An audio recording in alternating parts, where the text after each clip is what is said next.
கேது பகவான் அப்படின்னு நம்ம எடுத்துக்கொள்ளும் பொழுது எல்லா கிரகங்களுமே ஒரு நல்ல விஷயமும் வைத்திருக்கும், ஒரு கெட்ட விஷயமும் வைத்திருக்கும்.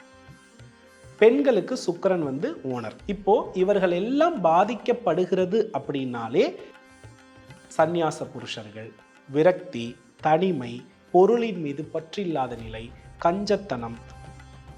அப்ப ஆகாய மார்க்கத்தில் ஒருவர் நன்றாக வாழ வேண்டும் என்றால் ரொம்ப எளிமையாக இருப்பவர்களை கடவுளுக்கு இணையாக பார்க்கிறோம்.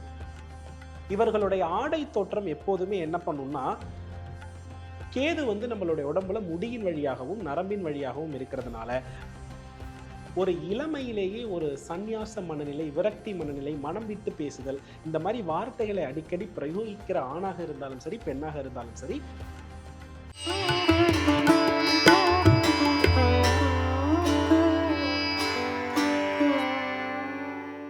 பிரணவ மந்திரம் நேயர்களுக்கு அன்பு வணக்கம்.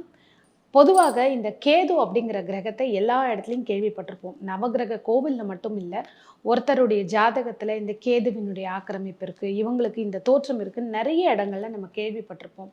அப்படி உண்மையிலேயே ஒருவர் கேது அப்படிங்கிற கிரகத்தால் ஆக்கிரமிக்கப்பட்டிருந்தா அவருடைய உடல் அமைப்பு எப்படி இருக்கும், அவங்க வீடு எப்படி இருக்கும், பொதுவாக பார்க்காமலே அவங்க ஜாதகத்தில் இந்த அமைப்புகள்லாம் இருக்க முடியுமா அப்படின்னு சொல்லி தன்னுடைய கணிப்புங்கிறத விட அவருடைய இத்தனை நாள் அனுபவங்களை சேர்த்து நமக்காக கொடுக்க இருக்காரு ஜோதிடர் மற்றும் பிரணவ வாஸ்து நிபுணர் சிவகுரு ரூபன் டாக்டர் ஜி சத்யசீலன் குருஜி அவர்கள். குருஜி வணக்கம். ஸ்ரீ குருப்பியோ நமஹா, ஸ்ரீ மாத்ரே நமஹா, ஓம் அகத்தி சாயி நமஹா. இறையடியார்கள் அனைவருக்கும் அன்பான வணக்கங்கள். வணக்கமா. உங்களுடைய பதிவுகள் எல்லாத்துலேயுமே இந்த கேது அப்படிங்கிற ஒரு கிரகம் தான் நம்ம வாழ்க்கையை ஒரு முடிக்கக்கூடிய ஒரு கிரகம் மாதிரி நீங்கள் ரொம்ப ஆபத்தான ஒரு கிரகமாகவும் சொல்கிறீங்க. பொதுவாக ஜாதகம் இல்லாதவங்களுக்கு அப்படின்னு நம்ம வச்சுக்கலாம். ஒருவர் கேதுவால் ஆக்கிரமிக்கப்பட்டிருக்கார். அவர் தோற்றத்தில் ஆகட்டும், அவங்க வீடாகட்டும், இல்லை அவருடைய செயல்கள், இப்படி அவருடைய வீட்டமைப்புன்னு ஒரு தொகுப்பாக பார்க்குற ஒரு நார்மல் நேயர்களுக்கும் புரிகிற மாதிரியான ஒரு பதிவாக தான் இதை நாங்கள் பார்க்கிறோம்.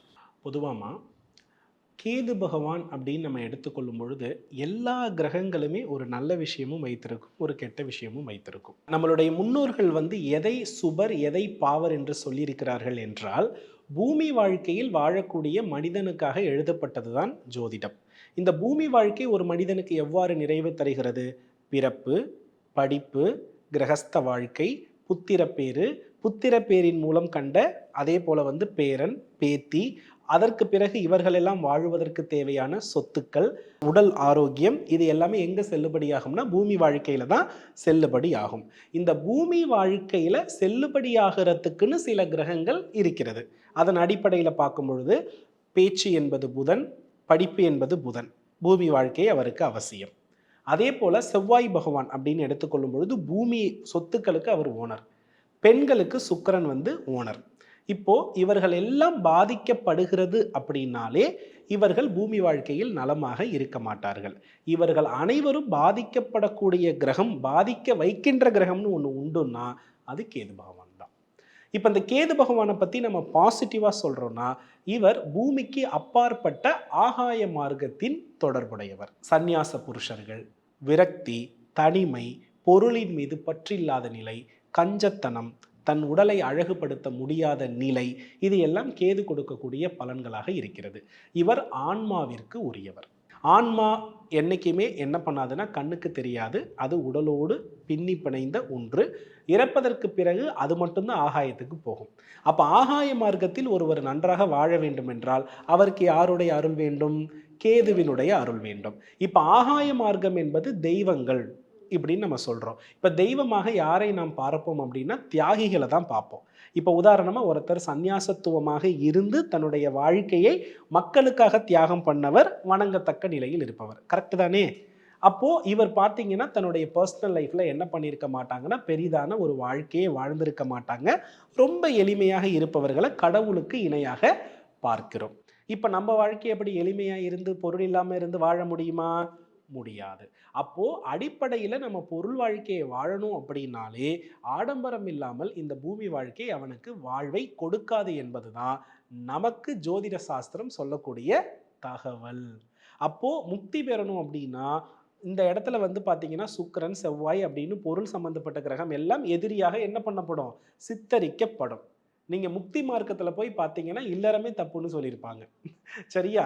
அதே சமயத்துல வந்து அந்த இல்லற மார்க்கத்துல பார்க்கும்பொழுது, ஞானம் இருக்கிற பட்சத்துல நமக்கு இல்லறத்த ஓட்ட முடியாதுன்னு இங்க ஆப்போசிட்டா பேசியிருப்பாங்க.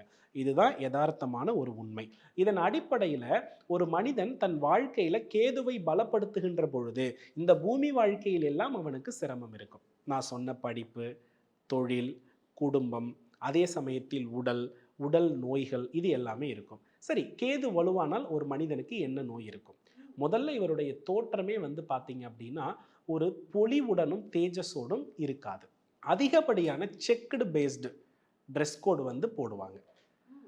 அது வந்து ஒரு விதமான சாம்பல் நிறமா இருக்கும். அது ஒரு நிறமாகவே நம்ம எடுத்துக்க முடியாது. நம்ம சொல்லுவோம் தெரியுமா? ஒரு ஒரு துணிய கிட்டத்தட்ட சாயம் போற அளவுக்கு அடித்து வெளித்தால் ஒரு கலர் வரும் தெரியுமா? இந்த மாரி கலர் தான் உங்களுக்கு என்ன பண்ணும்னா பிடிக்கும். இவர்களுடைய ஆடை தோற்றம் எப்போதுமே என்ன பண்ணும்னா, அதாவது நம்ப ஒரு மாரி உடல் முழுவதும் போர்த்தப்பட்டிருக்கணும்னு சொல்லுவோம் தெரியுமா? அந்த மாரி உடல் முழுவதும் ஒரு அந்த உடலுடைய அமைப்ப காட்டாம கிட்டத்தட்ட போத்தி இருக்கிற மாரி, ஒரு நைட்டி கான்செப்ட்லயே அவங்க என்ன பண்ணுவாங்கன்னா, எல்லா ஆடைகளையுமே என்ன பண்ணுவாங்கன்னா, அதிகமாக வைத்திருப்பார்கள். ஆடையில் இவர்களால் என்ன பண்ண முடியாதுன்னா, வசீகரத்தையோ, கவர்ச்சியவோ காட்ட முடியாத நபர்கள் கேதுவின் ஆளுமை பெற்றவர்கள். ஆணாக இருந்தாலும் சரி, பெண்ணாக இருந்தாலும் சரி.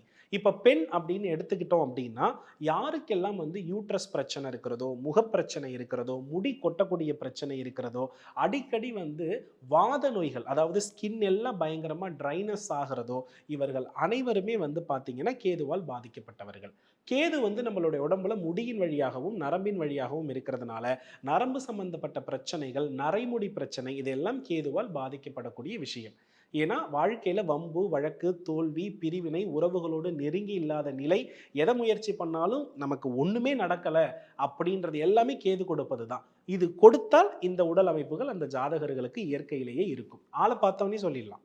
இவங்க வந்து கேதுவால பாதிக்கப்பட்டிருக்காங்கன்னு. Very simple. அவர்களுடைய கை நகங்களையும், கால் நகங்களையும் ஆண்கள பார்த்துக்கணும். ஆணுக்கு கையிலயும், கால்லயும் நகம் அதிகமாக வளருகிறது அப்படின்னாலே, அவர்கள் கேது கட்டுப்பாடு தான். இவர்களுக்கு காவி உடை வந்து ரொம்ப ரொம்ப பிடிக்கும். கேது கட்டுப்பாட்டில் இருப்பவர்களுக்கு. அதே போல தலைமுடி அதிகமாக வளர்ப்பது, தாடி அதிகமாக வளர்ப்பது, இது போன்ற கேரக்டர்ல என்ன பண்ணுவாங்கன்னா இருப்பாங்க. காதல் வந்து 1 இல்ல, 2 இல்ல 10 உருவாகும். ஆனா அந்த 10லயும் தோல்வி அடைவாங்க. கேது அதிகம் உள்ளவர்கள் திரும்ப திரும்ப காதலித்து, திரும்ப திரும்ப தோல்வி உடையவர்களாக இருப்பார்கள். இந்த சுருள்முடித்தன்மை இதில் அனைத்திற்கும் வந்து பார்த்தீங்கன்னா, கேதுவே அதிபதியாக வருவதினால், இப்படிப்பட்ட நபர்கள் அனைவருமே வந்து பார்த்தீங்கன்னா, அன்பு, உறவுகள் இது எல்லாத்திலயுமே ஒரு வழியாக வந்து பிரிந்தே இருக்க வேண்டிய நிர்பந்தத்த இந்த கேது பகவானே என்ன பண்ணுவார்ன்னா, ஏற்படுத்தி குடுப்பார். ஒரு இளமையிலேயே ஒரு சந்நியாச மனநிலை, விரக்தி மனநிலை, மனம் விட்டு பேசுதல், இந்த மாரி வார்த்தைகளை அடிக்கடி பிரயோகிக்கிற ஆணாக இருந்தாலும் சரி, பெண்ணாக இருந்தாலும் சரி, அவங்க கேது கட்டுப்பாடு தான். இவங்களெல்லாம் நீங்க பார்த்தீங்கன்னா, நண்பர்கள், விளையாட்டு, நல்ல உணவு இதெல்லாம் கான்சென்ட்ரேட்டே என்ன பண்ண மாட்டாங்கன்னா, செய்யவே மாட்டார்கள் என்பதுதான் உண்மையான விஷயம். யாருக்கெல்லாம் தோல் சம்பந்தப்பட்ட பிரச்சனை இருக்கிறதோ, இவர்கள் எல்லாம் கேதுவால் பாதிக்கப்பட்டவர்கள் தான். இதுதான் உண்மை. ஓகேவா? அப்போ இந்த கேது பகவான் இருந்தாலே இரவில் தூக்கம் வராது. கேது பகவான் இருந்தாலே வம்பு வழக்கு மட்டும்தான். கேது பகவான் இருந்தாலே சண்டை மட்டும்தான். கேது பகவான் இருந்தாலே தனிமை மட்டும்தான். கேது பகவான் இருந்தாலே பொருளே கிடைக்காது. இது எல்லாம் லக்னாதிபதியோடோ அல்லது லக்னாதிபதி கேது சாரத்தில் நின்றாலோ அல்லது விதிக்காரகனான சனி பகவான் கேதுவோடு தொடர்பாகி இருந்தாலோ இதெல்லாம் உறுதியா நடக்கும். இந்த வெளி உலகத்தை பார்க்கறதுக்கு இவங்க விரும்பவே மாட்டாங்க, மாட்டாங்க, மாட்டாங்க. இவங்களுக்கு என்ன மாதிரி சக்ராஸ் வந்து ரொம்ப வீக்கா இருக்கும்? அதே மாரி வீட்டின் அமைப்பு, வாஸ்துன்னு பார்க்கும் பொழுது, என்ன மாரி வீடு அமைப்புல இவங்க இருக்கிறதுக்கு வாய்ப்பு இருக்கு? பொதுவா கேது பகவான் வலுவானா அவங்களுக்கு இம்பேலன்ஸ்ட் ஆகி இருக்கிற சக்கரா வந்து பார்த்தீங்கன்னா, மூலாதாரமும், சுவாதிஷ்டானமும். சுவாதிஷ்டான சக்கரம் வந்து பார்த்தீங்கன்னா, காதல், காமம் இதை குறிக்கும். அதே போல வந்து மூலாதார சக்கரம் என்பது பூமி வாழ்க்கையில தானே சுயமாக முடிவெடுத்து அதை சரியாக நடத்தக்கூடிய உறுதித்தன்மையை குறிக்கும். இவங்களுக்கு உறுதித்தன்மையும் இருக்காது. இயல்பாக வந்து பார்த்தீங்கன்னா, உறவுகள்ல அன்பை செலுத்தி வெற்றி பெறவும் முடியாது. இது 2 விஷயம் இருக்கிற அத்தனை பேருமே கேதுவால் பாதிக்கப்பட்டவர்கள் தான். இப்போ மூலாதாரமும் சுவாதிஷ்டானமும் பாதிக்கப்பட்டிருக்குன்னா, அந்த வீட்டில் தென்கிழக்கு அஃபெக்ட் ஆகிருக்கும். தென்கிழக்கு அஃபெக்ட் ஆகியிருக்கிற அத்தனை பேர் வீட்லேயும் கேது பகவானுடைய தன்மை உறுதியாக இருக்கிறது. பாதிப்புன்னா தென்கிழக்கில் யாருக்கு கழிவறையோ கழிவுநீர் தொட்டியோ இருக்கிறதோ அவர்களுடைய வீட்டில் கட்டாயமாக வந்து பார்த்தீங்கன்னா மூலாதாரமும் சுவாதிஷ்டானமும் கெட்டு போயிருக்கும் என்பதுதான் உண்மை. மூலாதாரம் சுவாதிஷ்டானம் கெட்ட வீட்டில் குடும்ப படம் இருக்காது, வீடு முழுவதும் தெய்வ படம் இருக்கும். அவ்வளவுதான் வித்தியாசம். பிரச்சனைகளை பேசிட்டோம், தீர்வுகள் அப்படிங்கிற ஒரு விஷயம் இருக்கு. சரி, இப்படிதான் இருக்கு எங்களுக்கு அமைப்பு, இதற்கு மேல இதுலேருந்து நாங்க வெளியில வரதுக்கு என்ன தீர்வுகள், என்ன மாதிரி விஷயத்த ஃபாலோ? கேதுவுக்கு கட்டாயமாக ஆன்மீகத்தின் வழியில் தீர்வு இல்லை.